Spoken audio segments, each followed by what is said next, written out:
Hoy ponemos el foco en un ingrediente químico, omnipresente, de esos que están en un montón de productos cotidianos, pero quizás el nombre no nos suena tanto, el cloruro de benzalconio. Efectivamente.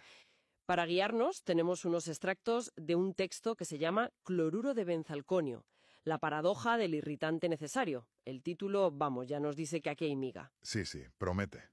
Nuestra misión hoy es justamente esa, desentrañar lo que el texto llama la paradoja del irritante necesario. A ver, ¿cómo es posible que algo que se diseña para protegernos de infecciones pueda al mismo tiempo causarnos problemas, irritación? Vamos a ver qué dice el texto. Exacto. El material que tenemos nos invita a mirar esa dualidad. Por un lado, su papel, crucial como conservante antimicrobiano, y por otro, sus efectos no deseados. Sobre todo, claro, con el uso repetido en tejidos sensibles. Pienso en ojos, nariz, vías respiratorias. Es un equilibrio delicado, ¿sabes? Entre el beneficio y el riesgo. Y el texto lo analiza bastante bien. Vale, pues para empezar a entenderlo, vamos a lo básico. Según el texto, ¿qué es exactamente este cloruro de benzalconio? ¿Y por qué se usa tanto? ¿En colirios, sprays nasales, cosas para nebulizar? A ver, el texto lo describe como un detergente catiónico. Su función principal, es actuar como conservante antimicrobiano. O sea, matar bichos. Básicamente, sí. Lo que hace es atacar y destruir las membranas celulares de bacterias, de hongos. Esto es súper importante porque muchos de estos productos farmacéuticos vienen en envases multidosis. Claro que se usan varias veces. Sí, exacto. Y una vez abiertos, pues, el riesgo de que se contaminen está ahí, ya sea por el aire o por el propio uso. Al tocar la punta del gotero, por ejemplo. Justo. El cloruro de benzalconio actúa como un guardián, ¿no? Previene esa contaminación que podría causar infecciones bastante serias, sobre todo en zonas tan delicadas como un ojo o la nariz. Mantiene el producto estéril mientras lo usamos. Entiendo la necesidad de proteger el producto. Pero entonces, ¿dónde empieza el lío? ¿Cómo surge esa paradoja de la que habla el texto? Pues la paradoja, y el texto lo apunta muy bien, nace de su propio mecanismo de acción. Esa misma capacidad para romper las membranas de los microbios, que es lo que lo hace tan útil como conservante, pues resulta que también puede afectar, aunque sea menos, a las membranas de nuestras propias células. Ah, claro. No es selectiva al 100%. Exacto. No tiene una diana perfecta. Y las células epiteliales, que son las que recubren la córnea, la mucosa nasal, los bronquios, pues son especialmente sensibles a esto. Ya. Así que la química que protege el frasco puede, interactuar de forma no deseada con nuestro tejido. Aquí es donde la cosa se pone, realmente interesante, ¿no? Porque el texto insiste mucho en esa idea de paradoja. Vamos a profundizar en ese lado irritante. ¿Qué mecanismos describe el texto? ¿Cómo afecta a nuestras células? Pues mira, el texto detalla varios mecanismos. Igual que hace con los microbios, puede alterar la integridad de las membranas de nuestras células epiteliales. También dice que puede cambiar el pH local, en la superficie del tejido, creando un ambiente, digamos, menos favorable para las células. Entiendo. Y además, puede dañar las uniones entre las células, ¿sabes? Esas estructuras que las mantienen pegaditas y forman una barrera. Si se dañan, pues la barrera se debilita. O sea, que no es una sola cosa, es como un ataque por varios frentes. Algo así. Y el texto habla mucho de las consecuencias con el uso repetido. Sí, eso es clave, ¿verdad? Fundamental. El texto subraya que los problemas suelen aparecer con el uso continuado prolongado.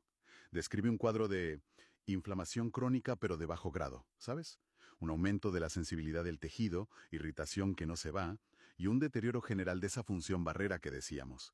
Hay un punto que me llamó la atención, leyendo el texto. Menciona que puede provocar una respuesta inflamatoria neurogénica.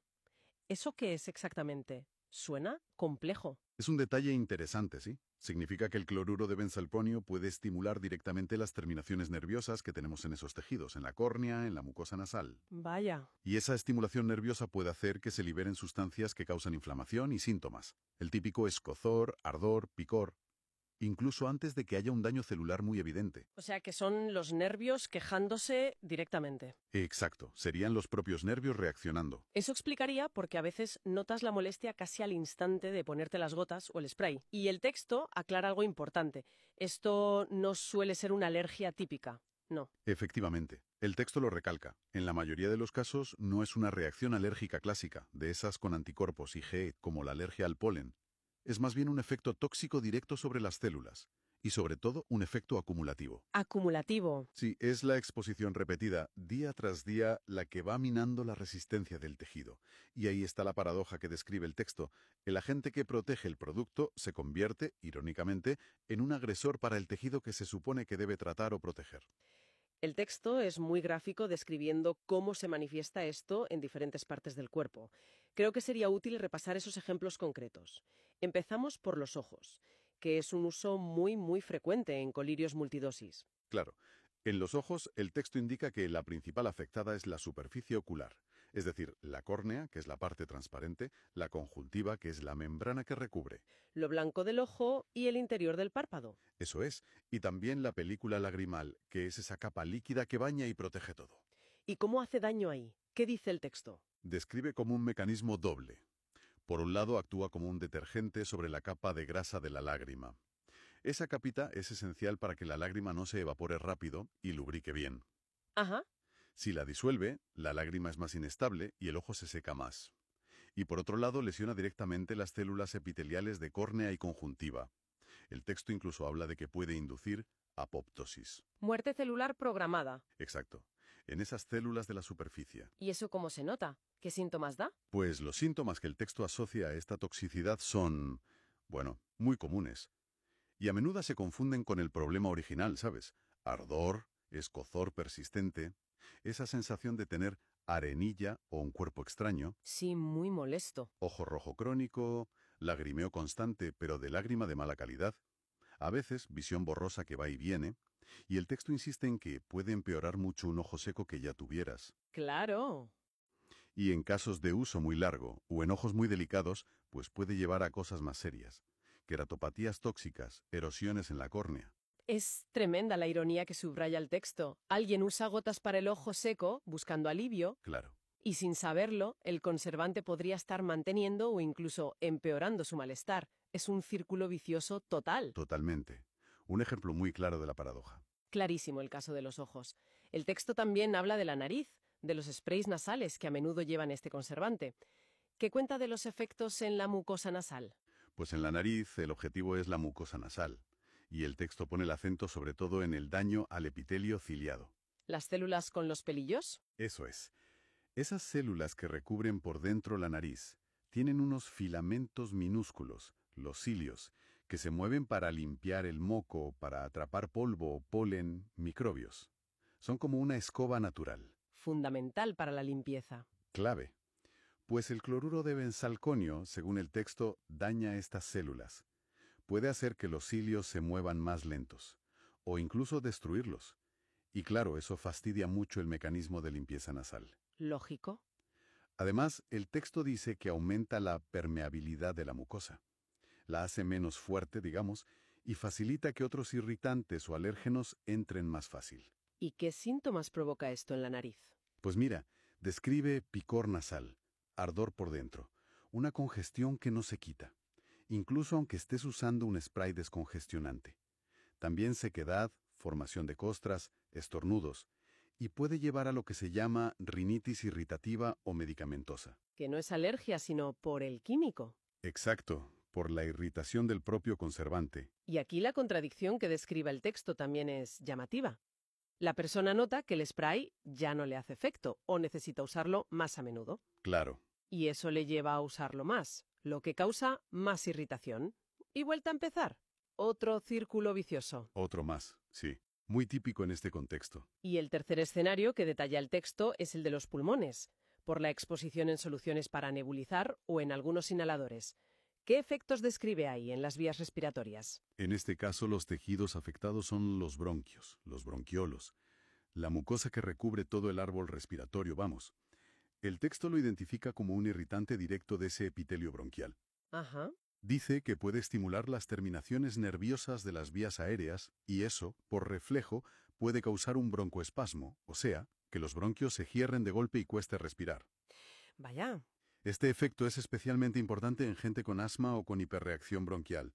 En ellos puede empeorar la inflamación que ya tienen. ¿Y los síntomas que podrían alertar? ¿Tos? Sí, el texto asocia esto con tos seca, irritativa, persistente, que suele aparecer justo después de nebulizarse o usar el inhalador.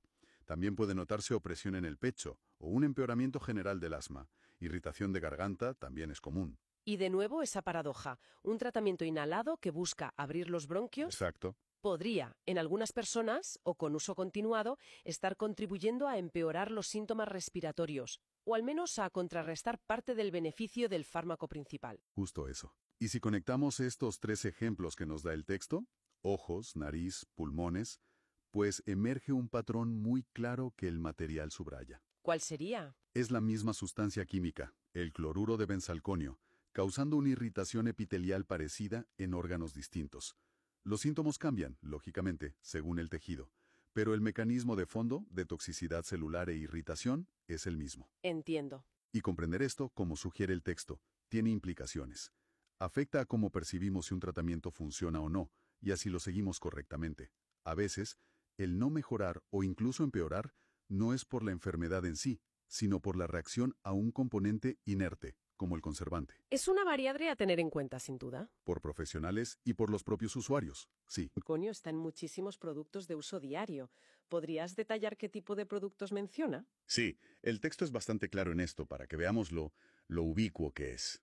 Menciona que está en muchos cosméticos y productos de cuidado personal, perfumes, cremas para la cara y el cuerpo, desmaquillantes, lociones, champús, geles de ducha, espumas de afeitar. Vamos, casi de todo. La lista es larga, sí, pero también en productos de limpieza del hogar, desinfectantes, e incluso en algunos antisépticos de farmacia, como los alcoholes modificados para la piel. O sea que estamos en contacto con él por un montón de vías, casi sin darnos cuenta.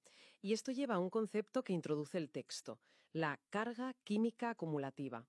¿A qué se refiere? Pues se refiere a que la exposición total a una sustancia no viene de un solo sitio. Es la suma de pequeñas dosis de muchos productos día tras día de forma crónica. No es solo el colirio o el spray. Exacto. No es solo uno, es el efecto combinado de todos.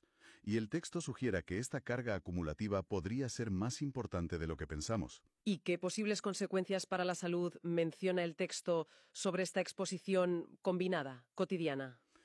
Bueno, más allá de los efectos locales que ya hemos visto, el texto apunta a que esta exposición múltiple podría contribuir a problemas más generales. En la piel, por ejemplo, causar o empeorar la sequedad, el picor, dermatitis de contacto. En gente sensible. Claro, en gente susceptible, a nivel de mucosas, ojos, nariz, puede aumentar la sensibilidad general a otros irritantes. Y en personas predispuestas con asma, rinitis, conjuntivitis crónicas, esta exposición constante podría ser un factor que ayuda a mantener o empeorar sus síntomas. Plantea una pregunta importante el texto sobre el impacto a largo plazo. Sí, sobre todo en poblaciones vulnerables.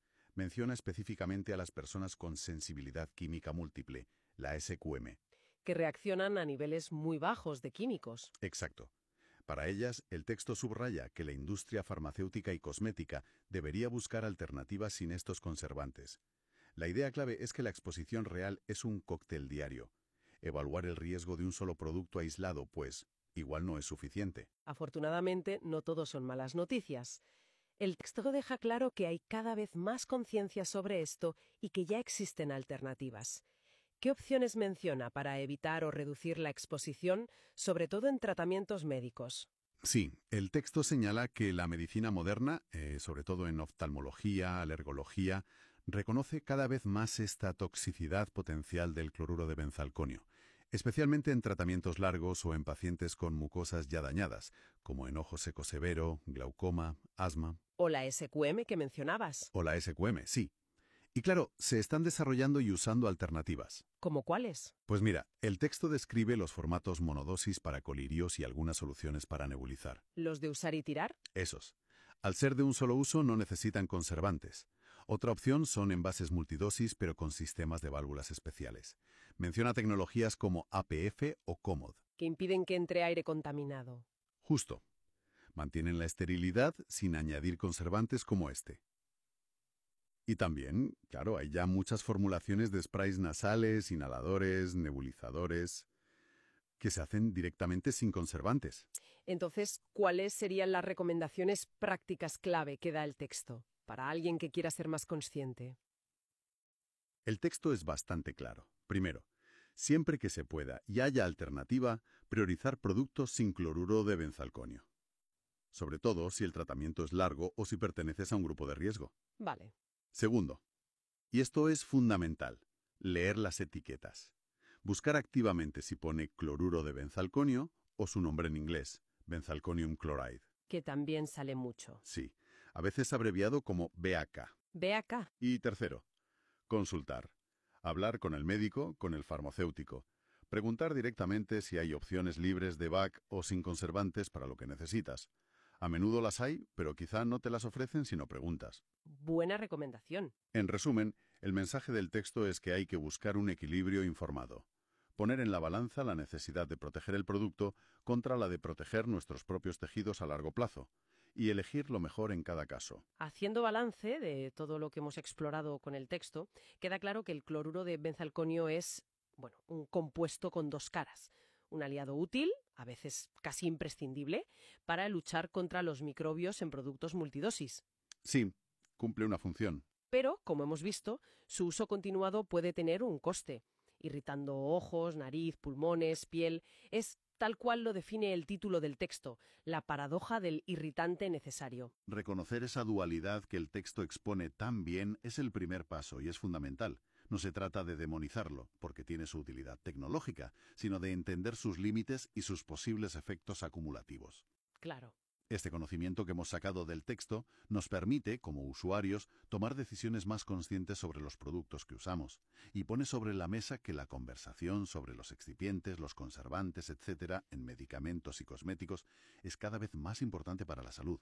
Y como reflexión final que nos deja esta inmersión en el texto, más allá de los síntomas directos que hemos comentado, podría ser que esta exposición crónica generalizada, acumulativa, a este tipo de irritantes necesarios que viene de tantas fuentes y a niveles bajos individualmente, esté jugando un papel más sutil, ¿Te refieres a...? quizás contribuyendo de forma silenciosa al aumento que vemos en ciertas sensibilidades químicas o en la prevalencia de algunas condiciones inflamatorias crónicas en la sociedad actual? Es una pregunta interesante, sí. Es una pregunta abierta, sin duda, algo a lo que seguir dándole vueltas, ¿no? Totalmente. Una buena pregunta para seguir explorando.